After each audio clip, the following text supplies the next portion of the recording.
The Whispering Shadows. In the unsettling quiet of late November, Emma moved into a time-worn Victorian house perched at the edge of town. The house seemed alive, its history murmured through the eerie creaks of floorboards and groaning walls. But Emma, seeking refuge from her recent divorce, disregarded the warnings. All she longed for was solitude, a new beginning. The first few nights passed uneventfully, marked only by the wind's plaintive wails rattling the windows. However, on the fourth night, Emma was roused from her rest by something unfamiliar, a whisper barely audible, yet chilling enough to prick at her peace. She bolted upright, breath suspended, listening intently to the silence that pressed around her. Nothing. Old houses have their quirks, she reassured herself, settling back into uneasy sleep. Yet the shadows in her mind lingered.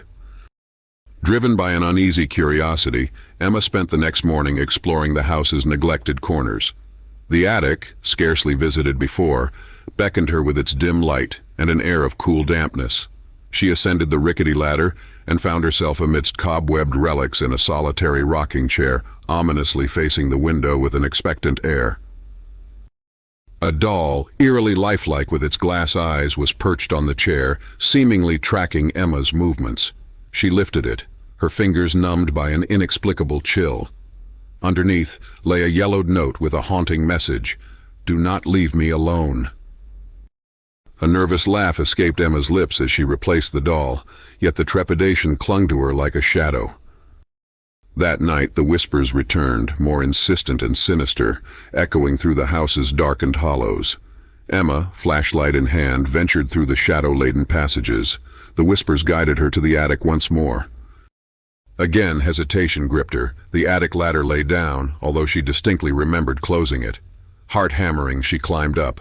The rocking chair swayed on its own, the absence of wind making its movement sinister.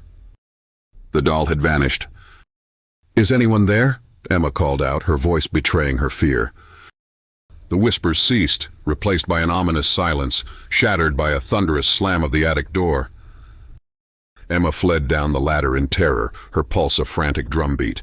She spent the night on the couch, vigilant against every ghostly creak that filled the night. Desperate for answers, Emma sought the insights of a local historian. The woman's expression turned to ash upon learning of the house's address. "That was the Whitaker house," she explained, haunted words painting a grim picture of the 1930s.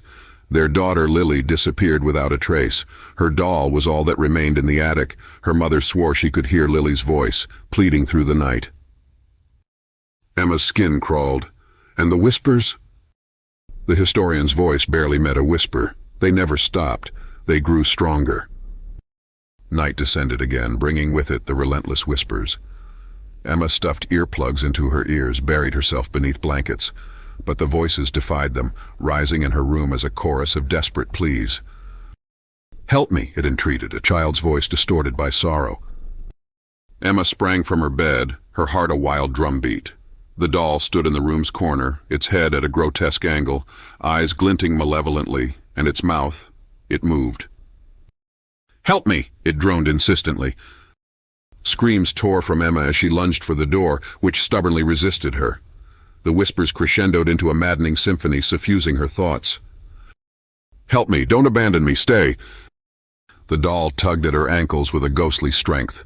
Fueled by fear, Emma kicked it away, sending it shattering against the wall. Silence cascaded through the house.